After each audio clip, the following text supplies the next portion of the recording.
Hey again from Baltimore. We've got a sneak preview of the trophies that we're going to be using at the tournament next weekend. So here's a behind the scenes look at how it works. So here is the topper for the trophy. It lights up, it opens up, and it is taggable. So there's a little sensor here, and you can just tag it.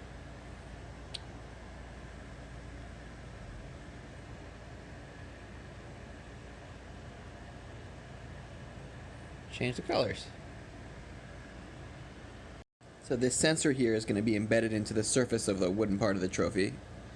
And the microchip, this is the AT1085 from Digispark, their breakout board. And it's powered off USB.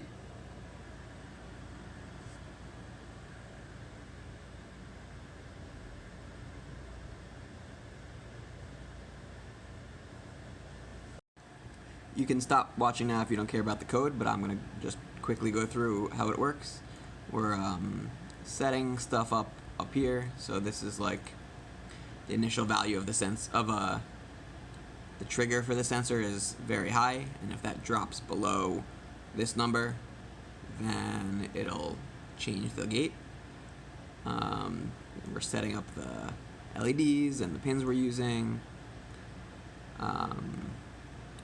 This one goes, so like the pin numbered 5 on the physical board is labeled P5, but in the software it's 0, so I have to use that one so I can trip you up for a bit. Pin number 3 is actually labeled 3, and the LEDs are connected to pin number 3. The sensor is connected to pin number 0, P5.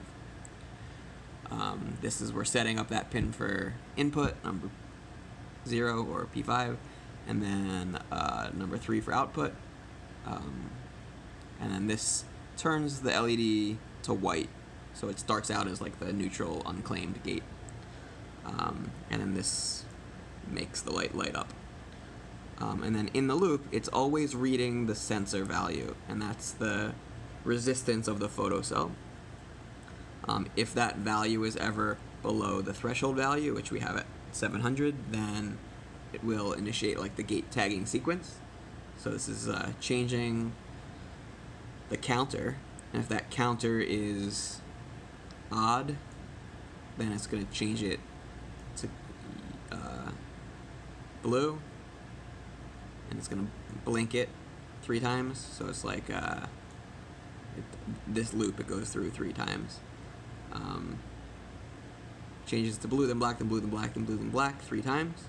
If the sensor counter is not odd, which means that it's even, then it's going to do this one, and it blinks it the golden orange color 3 times, and then it leaves it solid orange, or here it's going to leave it solid blue, and then it just keeps repeating, and it's always reading that sensor value, and anytime it changes, which means it drops below the threshold, it blinks and changes the color.